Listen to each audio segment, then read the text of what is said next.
Very good morning, dear students, class 11th. Students, today we are going to discuss some key concept of the accounting standards and IFRS, International Financial Reporting Standards. Student, in the last video you have about the why accounting standard was established and why accounting standard was existing are developed by the Indian Accounting Standard Committee, sorry, International Accounting Standard Committee, that was इन जून 1973। तो वो चीज़ें आपने जो है learn की है। आज हम बात करेंगे तो जो अकाउंटिंग स्टैंडर्ड्स हमने बनाए हैं, जो एक रूल्स रेगुलेशन हमने बना रखा है, उसका नेचर कैसा है, किस टाइप का है, वो कैसे एक्शंस में आता है वो। तो चलिए स्टार्ट करते हैं। कोई ज़्यादा लंबा टॉपिक नहीं होगा, आपका थ्योरी है बेटा, तो ध्यान से देखिए students. Nature of accounting standard, first है norms of accounting policy. Norms का मतलब है यू कैन से हिंदी में कह सकते हैं मानक। मानक मतलब एक स्टैंडर्ड, ठीक है। So norms of accounting policies means student you know कि सपोज दैट आपने कोई फर्म, कोई कंपनी, कोई बिजनेस ओपन कर रखा है और इस बिजनेस के सामने जो है various investor, various creditor, various management, government, तो इतने सारे जो है इसके सामने क्या होते हैं, वेरियस इंटरेस्ट ग्रुप होता है, जिसको आप कह सकते हैं user of accounting information. User of accounting information, तो जो यूजर होते हैं अकाउंटिंग इंफॉर्मेशन के, चाहे वो ओनर हो या मैनेजमेंट हो, चाहे वो इन्वेस्टर हो, चाहे वो क्रेडिटर हो, चाहे वो जो है गवर्नमेंट हो, तो इन सब के लिए जो भी अकाउंटिंग स्टैंडर्ड्स आपने बना रखे हैं दैट इज वेरी रिलायबल। मतलब उनके लिए एक सुविधा हो गया, उनके लिए एक फिक्स कैटेगरी, फिक्स लाइनअप हो गया कि भैया अब हमको इसी हिसाब से चलना है। तो अकाउंटिंग स्टैंडर्ड्स का जो पहला नेचर है that are set a policy, set a guidelines about the accounting policies which have to follow by the each and every businessman. In case of company it is mandatory. Company के case में तो mandatory है कि every in each and every companies have to follow accounting standards, ठीक है, and this is mention in the companies act 2013। But first है norms of accounting policy. Norms का मतलब अकाउंटिंग पॉलिसीज जितनी भी बनाई गई हैं इनका ये एक मानक है। मानक का मतलब एक स्टैंडर्ड है, एक कैटेगरी ऐसी है कि अगर कोई भी अकाउंटिंग पॉलिसीज बनाई जाती है that is under the observation of accounting standards, ठीक है। तो norms of accounting standard that is the first nature of accounting standards. Second है comparable.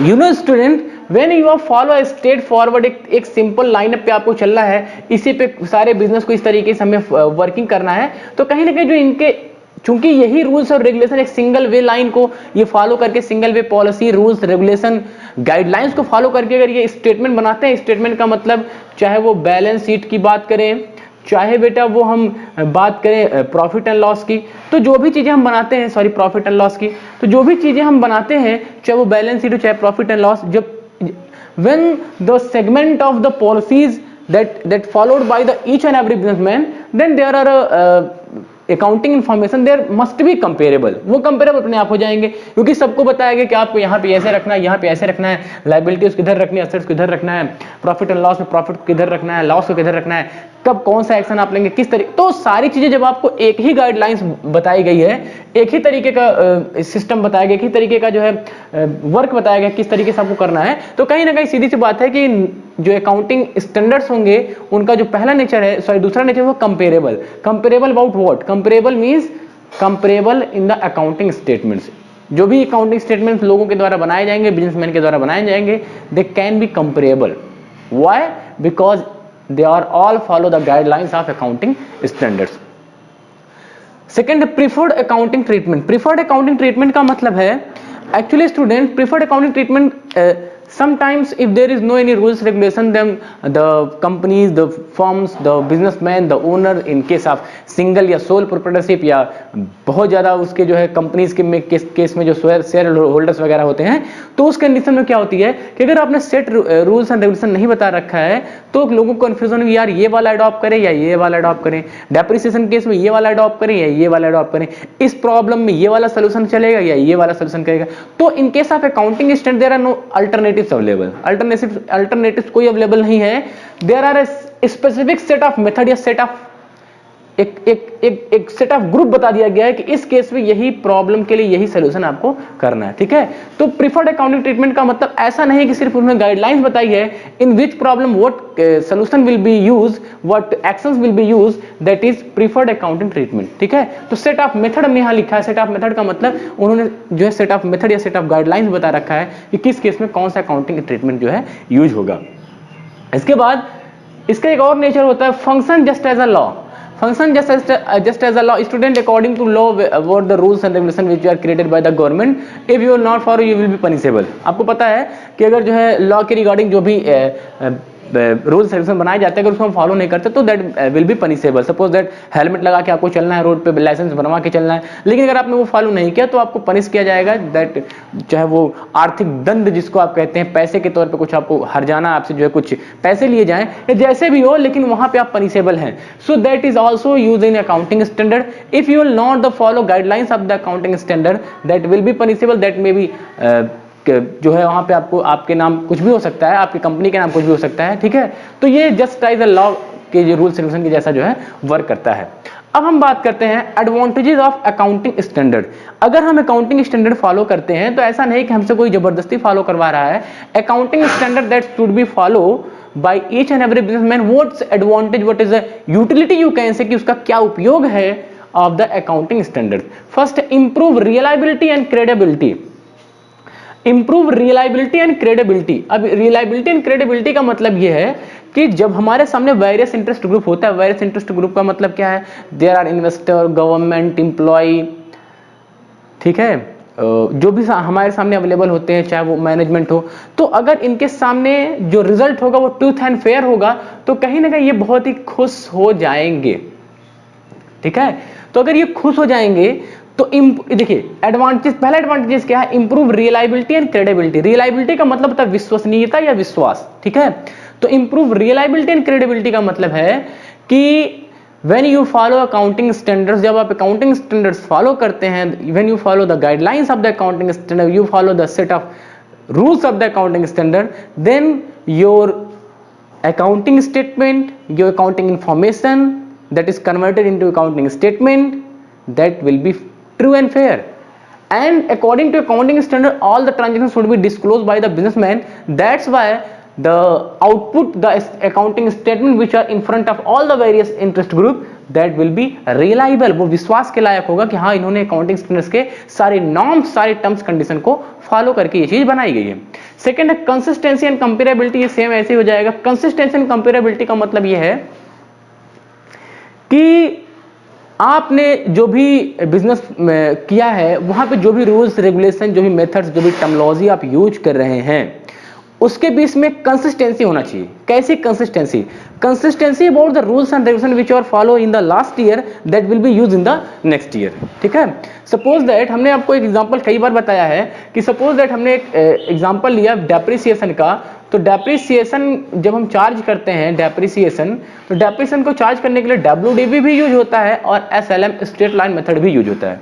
But the accounting standard don't stop you that या don't strict you कि आपको WDV follow करना है या SLM फॉलो करना है। लेकिन अगर आपने दोनों में से, दोनों ही जो है वो डेप्रिसिएशन निकालने के जो है या डेप्रिसिएशन कैलकुलेट करने के दोनों ही मेथड है, इसमें से आप WDV यूज करिए तथास्तु, SLM यूज करिए तथास्तु, लेकिन जो आज इस साल यूज करिए आप उसको नेक्स्ट ईयर भी यूज करती है। That is strictly mention in the accounting standard.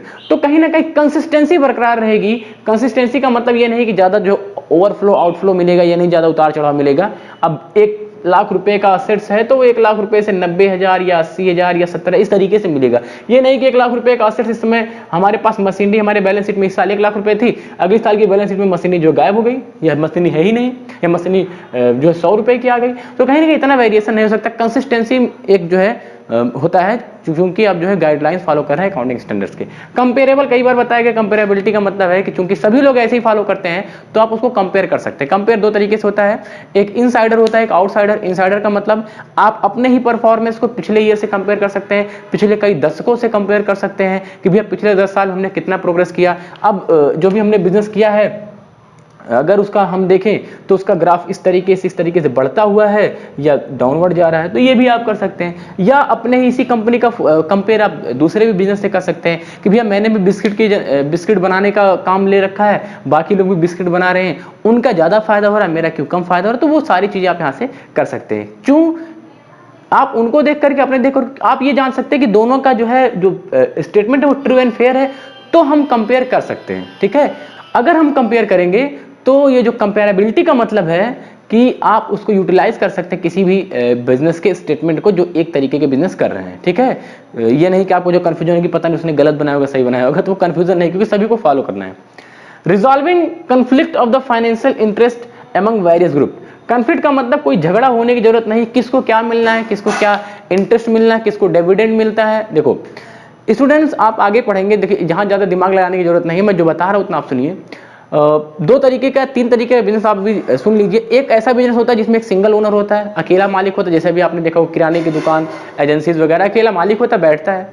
Partnership में 2-3 मालिक होते हैं। जब हम कंपनी की बात करेंगे बेटा तो और भी तरीके के बिजनेस होते हैं, शायद आपने चैप्टर बीएसटी में पढ़ा होगा फॉर्म्स ऑफ बिजनेस ऑर्गेनाइजेशन, तो शायद वहां क्लियर ना हो, लेकिन आगे चल करके क्लियर हो जाएगा, डोंट वरी। तो कंपनी के केस में क्या होता है कि कई लोग पैसा लगा करके कंपनी बनाते हैं। ठीक है, तो जो कंपनी के केस में जो पैसा लगा करके कंपनी में जितने लोगों ने कंपनी में पैसा लगाया हुआ है एज अ ओनर, मालिक के तौर पे, उनको बोला जाता है शेयर होल्डर। क्या बोला जाता है? Share holder. तो उन शेयर होल्डर्स को कंपनी को जो लास्ट में प्रॉफिट होता है तो प्रॉफिट सबको मिलेगा। ठीक है, क्योंकि आपने सुना होगा कद्दू कटेगा तो सबको बटेगा, बस वही हाल है कि कद्दू कटेगा, जो प्रॉफिट आएगा वो तो सब में बटेगा। ठीक है, तो जब वो प्रॉफिट सब में बटेगा तो एक चीज ध्यान देने की बात है कि जब वो प्रॉफिट समय बटेगा तो उस प्रॉफिट को बोला जाएगा डिविडेंड, और बाकी लोग को अगर वो प्रॉफिट बचेगा, जिसमें वो चाहे पार्टनरशिप का केस हो या बिजनेस या सिंगल ओनर का केस हो, तो वहां पे प्रॉफिट बोला जाता है। लेकिन वही प्रॉफिट अगर शेयर होल्डर को बढ़ता है तो डिविडेंड बोला जाता है। ठीक है, तो डिविडेंड प्रॉफिट किस तरीके से किसको बंटना है, या किसी ने हमारे यहाँ पैसा इन्वेस्ट कर रखा है, लगा रखा है, तो उसको हमें कितना इंटरेस्ट देना है। डिबेंचर होल्डर भी आप आगे चल करके पढ़ेंगे, तो वो आप टेंशन ना लीजिए। इंप्लॉय को किस तरीके से उनकी सैलरी में ग्रोथ होना है। तो resolving conflict in the various interest group का मतलब देखिए, चूंकि आपने जो स्टेटमेंट दिखाया, वो स्टेटमेंट जो आपने प्रॉफिट एंड लॉस स्टेटमेंट दिखाया, वो तो पहले तरीके से कोई ये नहीं कह सकता गलत है।